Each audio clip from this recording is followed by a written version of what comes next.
All right, the bottom of lesson plan 7, where we closed out 2 weeks ago, was I kind of got a little bit ahead of the lesson because I was putting together a timeline for the events of the birth of Christ in Matthew chapters 1 and 2 and in Luke chapter 2.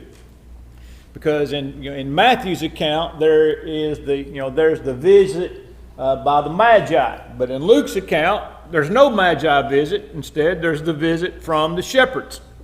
And we come to know through reading our text that both of those groups of men found Jesus in Bethlehem. They both found Jesus in Bethlehem. We know that the shepherds came, it appears to be the shepherds came shortly after his birth. And that the Magi came sometime after his birth. I would assume that obviously we know that Jesus was born in Bethlehem. By the way, I went back and I was looking at 2 weeks ago. I was looking at the class material from 2 weeks ago to make sure I was starting in the right place and whatnot. And I misspoke at the end of the last class 2 weeks ago. I accidentally said that Jesus was born in Jerusalem rather than Bethlehem. Well, I had gotten it right earlier, but just in a quick summary, I said he was born in Jerusalem. Obviously, he was not born in Jerusalem. He was born in Bethlehem, and I feel almost compelled to say that because the Mormon Church teaches that Jesus was born in Jerusalem. So I want to make sure that I get that right. And when I make a mistake, I want to correct it. And so there is the birth of Jesus in Bethlehem. There is the visit by the shepherds. There is Jesus' presentation in the temple after the days of Mary's purification, which would have been 40 days. I would assume they went back to Bethlehem from there. There was the visit by the wise men in Matthew chapter 2. And they found Jesus also in Bethlehem because they went to Jerusalem looking for the King of the Jews. And we'll talk about that phrase in just a moment. But they went to Jerusalem because it would only make sense that the king of the Jews would have been in the capital of the Jews, which would have been Jerusalem. Of course, they had to discover at that time that Jesus was born in Bethlehem, according to Micah chapter 5 and verse 2, which is the only verse in the Bible that tells us anything about the birthplace of Jesus. It is a singular text that tells us where the Savior, where the Messiah was going to be born. Then following the visit by the Magi, you have the escape into Egypt, where because Herod had sought to kill Jesus. And that also provides us a little bit of a time frame as to why or to how long Jesus and Mary may have been in Bethlehem, because Herod killed all of the babies from 2 years old and under. And I think about this in this sense, and some of you have experienced this, and you'll know exactly what I'm talking about. Some of you have had to have cancers removed, perhaps from your arm or your head or someplace. And so they take that initial cut, right? And then they examine it. And what are they looking for? They know there's cancer there, but what are they looking for when they make the cut? They want to make sure they got it all. They want to make sure that whatever the initial cut needs to have good cells in between the cancer and where it was cut off, and if there's any what? Clear margins. That's what I'm looking for. They're looking for clear margins, and so if they don't have them, then they're going to take just a little bit more, and then they're going to look and say, do I have clear margin? In other words, they keep cutting until they get a clear margin to make sure that we got everything that's there, but we had to get some good to make sure that we got all the bad. And I think about the death of the slaughter of innocents in that case, that Herod knew that Jesus couldn't have been 2 years old, but in other words, he wanted to have a clear margin to make sure that he killed every baby in that district in and around Bethlehem, to make sure that he made sure he got the one he was trying to get. And so that gives us a little bit of a picture of the idea that Herod killed everybody he thought would have met the criteria to be the Messiah or the King of the Jews, and then again made that, I hate to use that terminology because clear margins is a good thing, but in this case it's a bad thing. And so we get some idea of the time that Joseph and Mary were in Bethlehem. Then there's the flight to Egypt. And then from Egypt, they returned back to Nazareth. They were going to go back in the vicinity of Jerusalem. And by the way, this is another thing about Herod, that Bethlehem was only a few miles away from Jerusalem. It wasn't like when when those, the Messiah has been born 100 miles from here, and you've got to walk 100 miles. And you're expecting them to stay a little while and then walk back 100 miles, you see. And that would have, extended that time frame. But Bethlehem was very close to Jerusalem, probably a day or, basically a journey of just a few hours. And so, Herod waited some time, and he waited long enough to figure out, hey, them guys aren't coming back. And then he initiated that slaughter of those children. So then Joseph, being warned, takes his family to Egypt. They go back ultimately into Nazareth. And so there's the time, what I think to be the most logical time frame to blend the two events, or the two accounts, I should say, together. And so with that in mind, I want to go to the top of page 2 in Lesson Plan 7, where it says, Jesus visited by the wise men, in the parentheses, Eastern Magi, from Matthew 2, 1 to 12. Now, I think there's a couple of interesting things that are in this text that I had never, ever thought about before.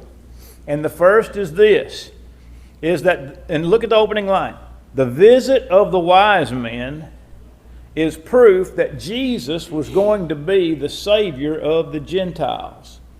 They said, where is he who has been born King of the Jews?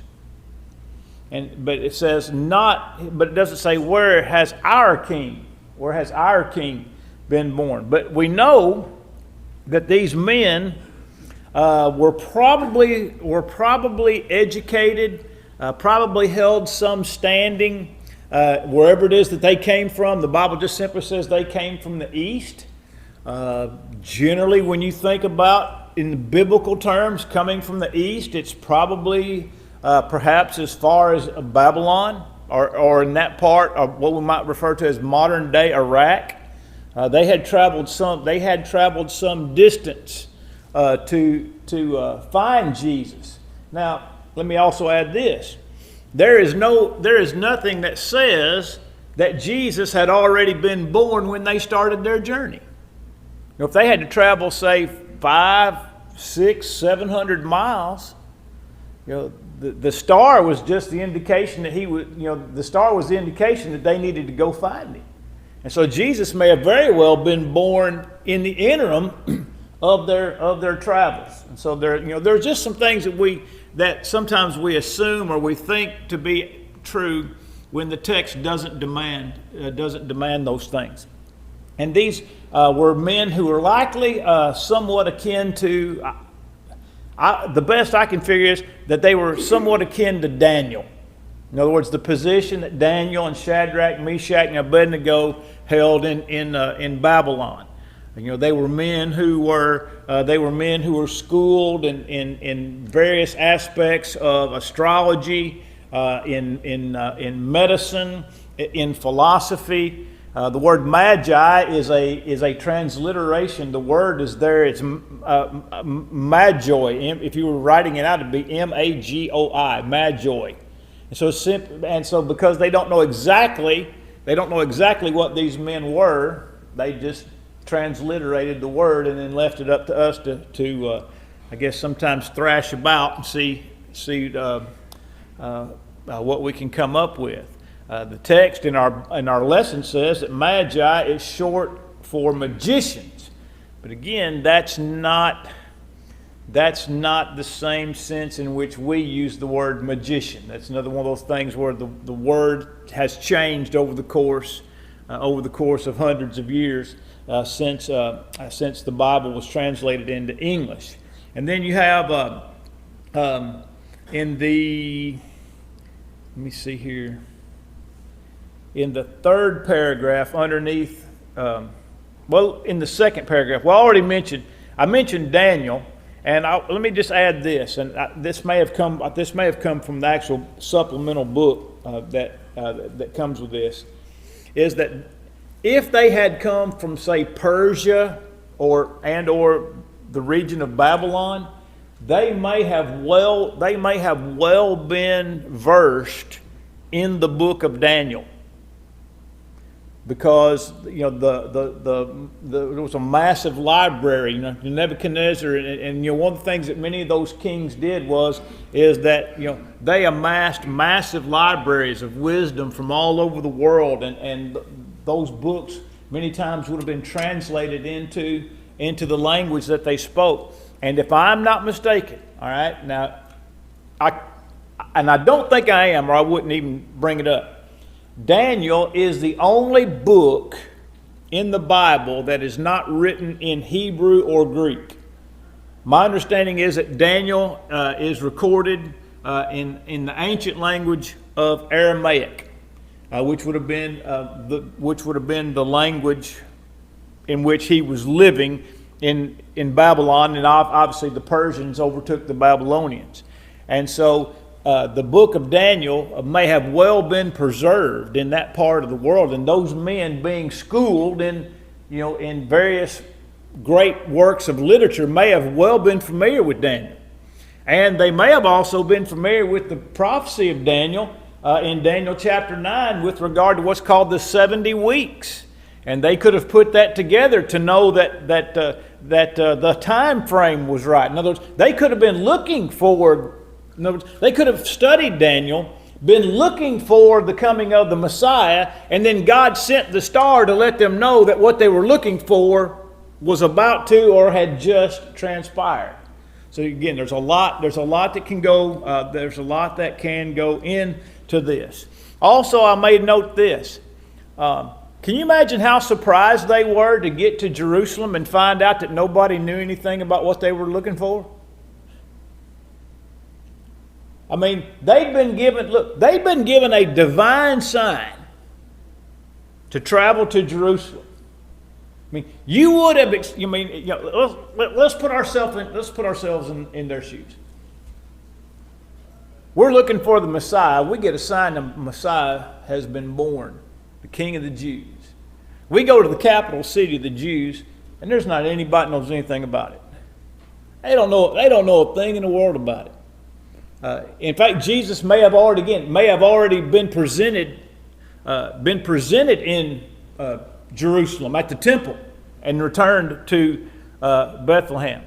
But can you imagine thinking about some incredible world-changing event taking place, and you go to where you think it's going to take place, and nobody knows a thing about it?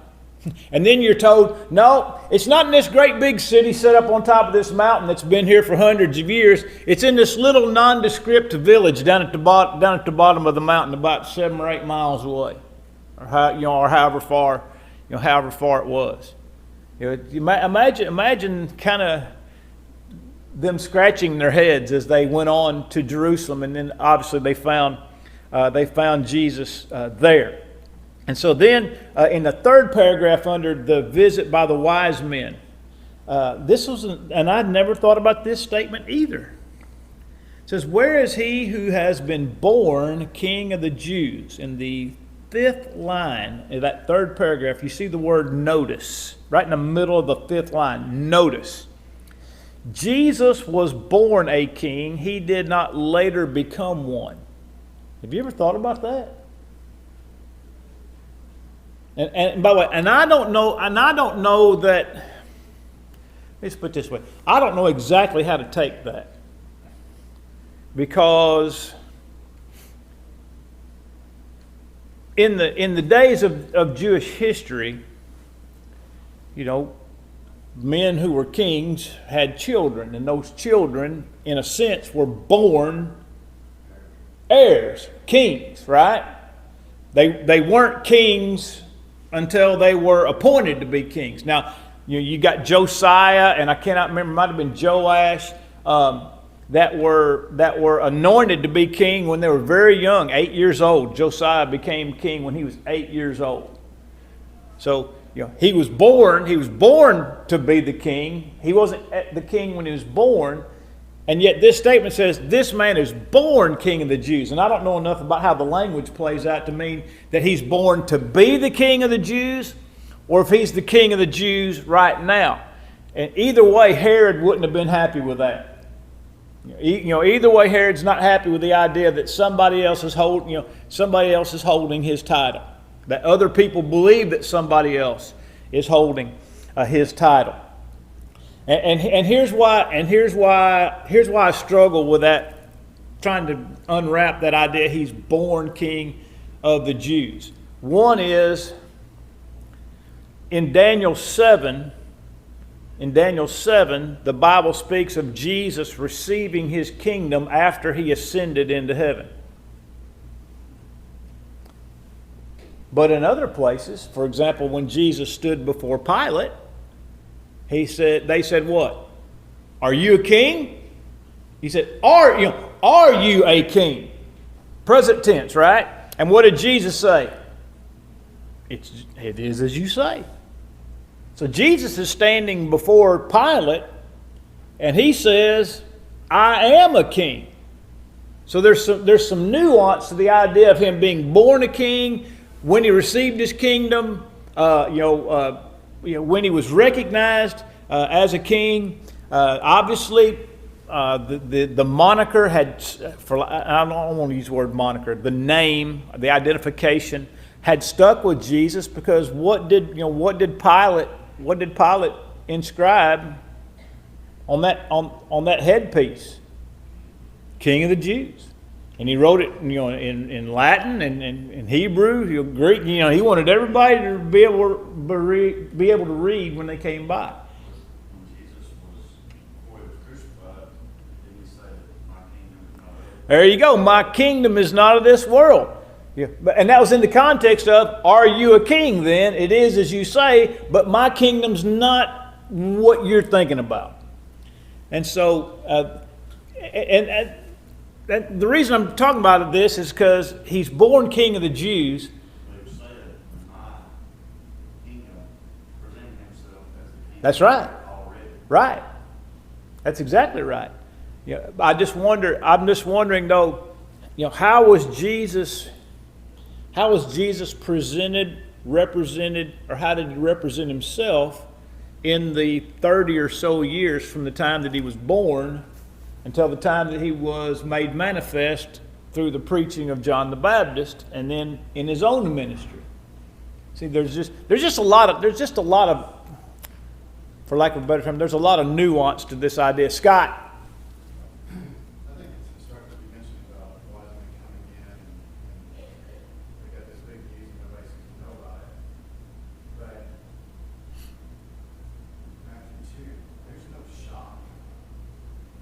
The wise men come and says the king of the Jews is born.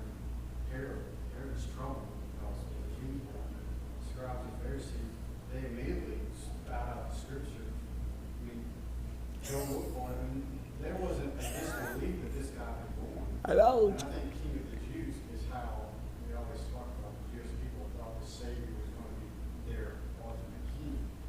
I don't know if Christ or God ever labeled him king of the Jews in that sense. I think it was always the determination of the Jewish people, and that was just understood even as Christ was in front of Pilate. Right. So it is, as you say.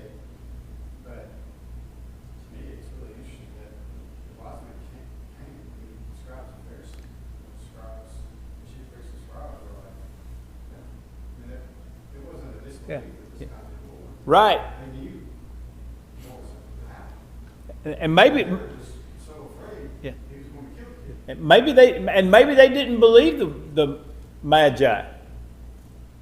You know what I mean? No, maybe maybe they doubted. Maybe they doubted the Magi, or it's like you said. Maybe it didn't surprise them at all. Maybe they knew about Daniel's 70 weeks. They certainly should have. They spotted off that verse. Right. I mean, where is he who's born King of the Jews? And then they knew exactly what the wise men were talking about, because they went right to Micah 5:2. At the very end of the lesson, and this is kind of what you're getting at. They had that information and they didn't do anything with it. Does that seem odd? Based upon the history, no. Based upon the history, no. But I know Mike probably was a little more instructed than us, but that's still a pretty remote scripture, even 2,000 years ago. For them to be able to spout that off, they knew what Daniel said, they knew what Micah said, they knew what Micah said, they sure knew what Daniel said. Yeah. The text specifically in Micah says, "Out of you shall come forth to me the one to be ruler in Israel, whose goings forth are from old, from everlasting," which gives us another indication that this ruler in Israel has to be divine, because he's when it says he's from old, from everlasting, what that means is as far back as you want to try to go in time, if you may use that terminology, he's there. Like from everlasting, I believe it's is it Psalm 90 in verse 2? From everlasting to everlasting, thou art God. In other words, you've always been God. There's never been a time that you've not been God, and you'll always be God. There will never be a time when you're not God. And so when Micah 5:2 says from old, from everlasting, it's a clear reference to divinity. And yet, it's like Scott said, didn't seem to surprise them at all. And yet they did absolutely nothing about it. That just amazes me. Scott says he's not surprised, and there's a sense in which I'm not surprised, but then at the same time, you just got to scratch your head. Why are they studying the Scriptures if they have no intentions of accepting the teachings of those Scriptures or the ramifications of the fulfillment of those prophecies? Why are they studying? Maybe they're like some modern day preachers. That's how they get their paycheck. We really don't believe it. We know what it says, but we really don't believe it. And I'm just talking about preachers in general. There's guys will preach and they don't believe the virgin birth. They don't believe in the resurrection. Or there's any number of things they don't believe. But this is how I make my living, and this is how I sustain my position, my social status, and so therefore I know what it says, but I really don't put a whole lot of stock in it. Look, and I can't prove that, but we see that. So in other words, it wouldn't be completely disconnected from human from humans to have a propensity to do those types of things. All right. Anything else on this in this section? All right, the application section. Second paragraph. Hebrews 11:6 says, "God is a rewarder of those who diligently seek Him." And I love the line, "No sacrifice is too great in our search for Jesus." Think about all the movies that have been made about somebody risking everything to find a great treasure. I mean, how about I throw this one out at you? Raiders of the Lost Ark. Seen that movie, Lex? Well, I mean, it came out long before you were born. It's a great movie with Harrison Ford, where he supposedly is on the search for the Ark of the Covenant. By the way, it's in a box in Washington D.C. in a giant warehouse, if you believe the movie. But the point is, that whole series of movies, or how about Nicolas Cage, National Treasure? In other words, willing to risk life and limb in order to find some great treasure. And I love that line. No sacrifice is too great to find Jesus. If those guys traveled, if they traveled 400, 500, 600, 700 miles, it wasn't like when I traveled 400 miles on Saturday in the privacy of my own pickup truck and in relative safety. I didn't have to worry about my provisions. I didn't have to worry about somebody robbing me for the most part, or in other words, there weren't any super inherent dangers. And yet, those men literally risked everything to get from wherever it was they were to where Jesus is, or to where Jesus was. And there's a great lesson for us there. No sacrifice is too great. To find Jesus. No sacrifice is too great to hold on to Jesus. Once we found Him. Sometimes people find Jesus, and as Luke 14 says, they don't count the cost. And they start, but they haven't counted the cost, and then they think in their minds, the cost is too much. The cost is too much, and then they let go. They let go of what they found. I love the designations of the gifts in the last paragraph under the application there. Gold is a gift for a king. Frankincense, incense, a gift for a priest, and myrrh is a gift for a savior. And Jesus is all those things. He's a king, He's a priest, He's a savior. And then I love it. The symbolism of the gifts points to who Jesus really was. And the wise men desired to do homage to their king, priest, and savior. In like manner, we must give our best to Christ. Concluding paragraph. There were three groups of people identified in this story. The wise men wanted to seek the Lord. Herod sought to kill the Lord, and the Jewish leaders put forth no effort to find the Lord, even though He was only a few miles away. I like that summation. Some were looking for Jesus, some were looking to kill Jesus, and some couldn't care less about Jesus. I think it's a great little summary there. All right, let's spend a little time. Let's work through some of these questions. That way, when we come back the next time, we can start in lesson 8. All right, to whom was the first announcement of Jesus' birth made? The shepherds. The shepherds. The announcement of His birth, not that He was coming. The shepherds. The wise men received a sign only. But there was an announcement made. I think that's the key word in that question. There was an announcement made to the shepherds concerning His birth. What marked the close of the Old Testament period?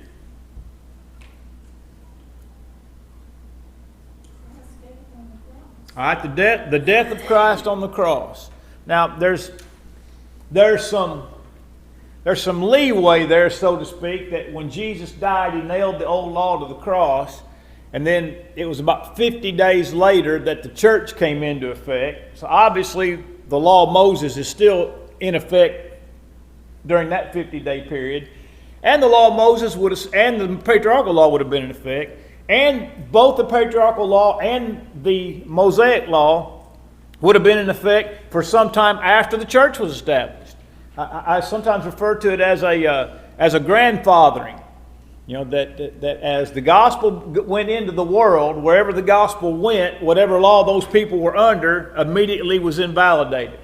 So like if you were a Jew living 500 miles away from Jerusalem when the church was established, you still lived under the law until somebody got to you and preached the gospel to you. And once the gospel was preached in there, then the old law was done away with and you were answerable to the gospel of Christ. Same thing goes with the patriarchal law.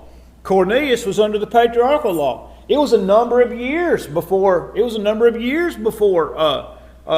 Cornelius heard the gospel at the mouth of Peter. And he was the first Gentile. So he would have lived under the patriarchal law. But as soon as he heard the gospel, the patriarchal law went out and the gospel went in. And by the way, this continued for many, many years, even a number of decades. because the Bible is clear in Matthew 24:14 that the destruction of Jerusalem would not come until the gospel was preached to the whole world. And Jerusalem was destroyed in about AD 70. So we know that for about 40 years, there were, in essence, there were three different laws in effect. There was the gospel, which was supplanting the patriarchal and the Mosaic, and those other two were decreasing as the gospel increased. And then once the gospel was preached to the whole world, which Colossians 1:6 and 1:23 says it was, at that time the gospel became the only law in effect. Sometimes I liken this to when Ghana redenominated their money. One of the last times I went to Ghana, they had a 20,000 CD bill. It was a bill that had a 20,000 up in the upper corner, and it really wasn't worth that much. And it was so bad that even the lower number bills weren't even being printed anymore because you couldn't stack up enough of them to buy anything. So they cut everything by 1,000. So the 20,000 CD bill became a 20 CD bill. The 10,000 CD bill became a 10 CD bill. And they started printing money. But there was a period of time when both sets of money were valid and in use. But when that date was set, let's just say, when December, it wasn't December 31st, but I'll use December 31st as an example. They started printing new money in January and said, you've got 1 year to get rid of all your old money. And when December 31st rolled around, the old money was worthless. It was good while it was being replaced by the new money, but then when the time was set, it became invalid. And that's the way the gospel did with the patriarchal law and the Mosaic law. That when the gospel was preached, whatever law those people lived under became obsolete. All right, question 3. Was Jesus subject to Jewish regulations? Yes. His parents lived under him. He lived under him. We talked about he paid the temple tax. So Jesus lived according to the law of Moses. At what age was Jesus circumcised? 8th day. We talked about John the Baptist. We talked about that. Who was Simeon?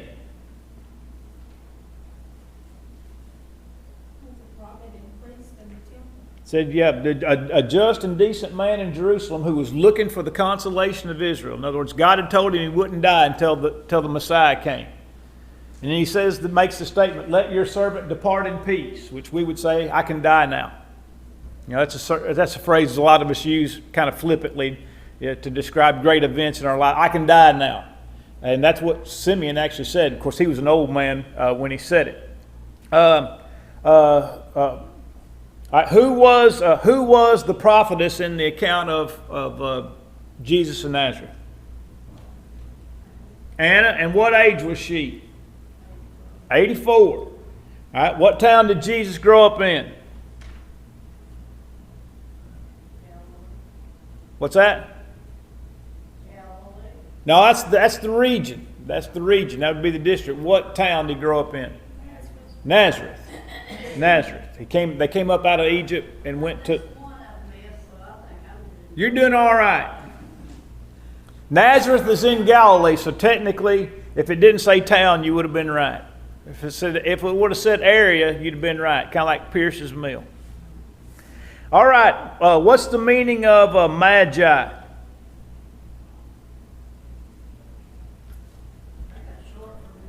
It's short for magician, means wise man, sorcerer. There are any number of designations. It's used in Acts 8 in regard to Simon the sorcerer. He's the magi.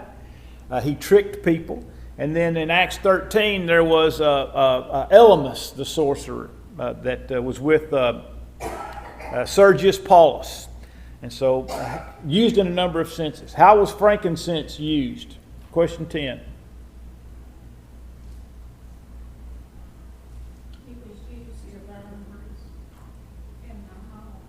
Yeah, the priest would burn at the homes. You'd be burned in home. It was something to make the air smell good. Y'all didn't know they had essential oils in the first century, did you?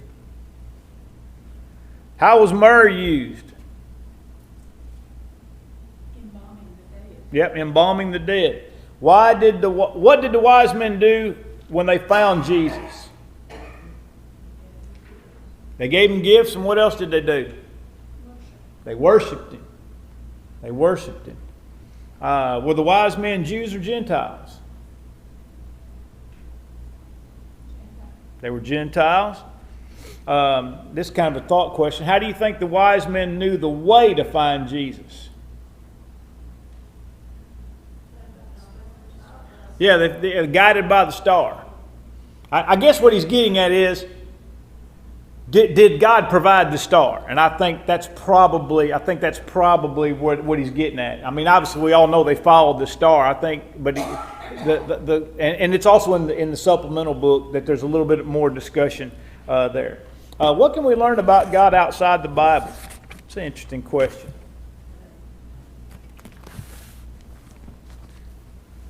What can we learn about God? I think we can learn that God exists without the Bible. Because, You don't think so? Are there people in Africa and other parts of the world that believe in gods who have never heard the Bible? They believe there's something bigger than themselves. That's right. In other words, they understand there's got to be somebody bigger than me that brought this into existence. Everywhere on the planet, people believe in God or a... Look at the American Indians. They have the God of the moon, God of the sun, God of the river, God of the buffalo. That's right. So we can know that God exists apart from the Bible. And by the way, this is more of a philosophical discussion than a biblical one. But I have heard people say that you could almost surmise that God exists in three persons apart from the Bible. Because the number 3 manages to find its way into so many things with regard to the earth. There's the earth, there's the water, and there's the atmosphere. There's the 3 states of matter. There's liquids, solids, and gases. There's a lot of, in other words, there's a lot of things where the number 3 comes into play. And some have surmised that you could maybe not know it, but you might presume that God exists in some form that represents the number 3. You could presume that God is all-knowing in the way that everything's been ordered, that God is intelligent, that God is personal in some ways. Paul said he's not far from any one of us, Acts 17. I think there are a lot of things we can know about God apart from the Bible. But whoa, look out! Jailbreak. But you can't know how to serve God apart from the Bible and be pleasing to God. All right, ma'am.